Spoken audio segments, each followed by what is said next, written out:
So now we're going to poach an egg for our eggs Benedict. What I've got here, I've got some hot water, some salt and some vinegar.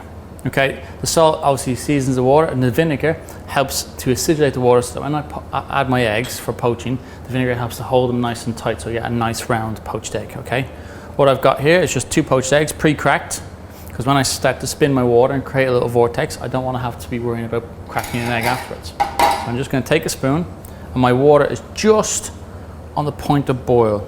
Okay, just that barely, it's like 95, 96 degrees. And I'm going to start from the outside, slowly stirring and move into the center. And as I move into the center, I quicken my pace a little and I start to create a vortex. That's where I'm going to add my poached eggs.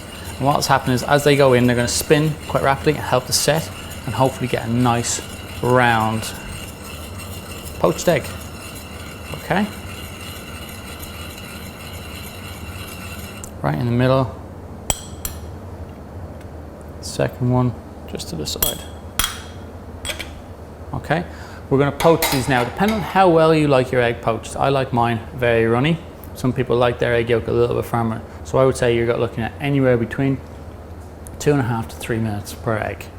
Also depending on your size, if they're a little bit bigger, they might take a little bit longer. If they're a little bit smaller, a little bit less, okay? It's just a bit of practice. What I've got ready for when my poached eggs come out, I've just got a moist, a damp cloth just to drain them off because I don't want that acidulated water going on the top of my eggs Benedict. I've also got some toasted English muffins and some pre-sliced ham. So while we're waiting, we can just pop our ham straight on top, folded nicely. That can go in there. Okay, that's nice and warm. I've got my plate ready to go. And as soon as my eggs start to poach, if it feels like it's just bubbling a little bit too much, you can just turn the water down ever so slightly. You can see our eggs are holding quite nicely and the water's just barely boiling. Okay, we don't want that rapid boil because if that water starts to boil too rapidly, it's going to knock our eggs about and they'll misshape. You don't want to check your poached eggs too early. If you start to try and check them too early and the egg white hasn't set, you'll just pull the yolk away from the white. Okay, for this I'm using a slotted spoon as well, just so I'm not holding back any of that acidulated water. Almost ready to go.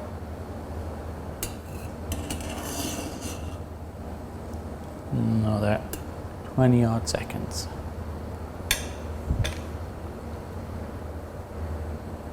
Okay, so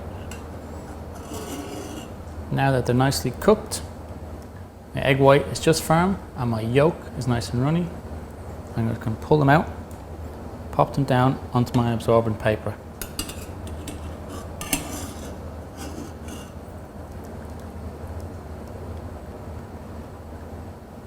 Okay, you can see as I touch, egg yolk is still nice and runny, but the white is firm.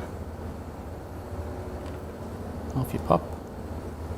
From here, if you wanted to, any of those scraggly bits of egg white, you can pull away, if you so choose, to make it a little bit prettier.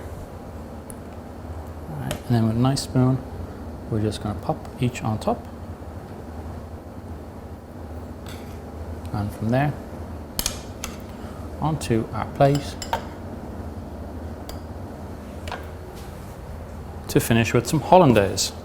So I've covered my hollandaise with some cling film just to stop a skin forming. Okay, if I weren't and I want to leave it for 5-10 minutes or during service, if I didn't cover it with cling film, a skin would form and it would be awful and horrible. So all we've got now is just this nice soft hollandaise, just napped straight over our eggs, just like that.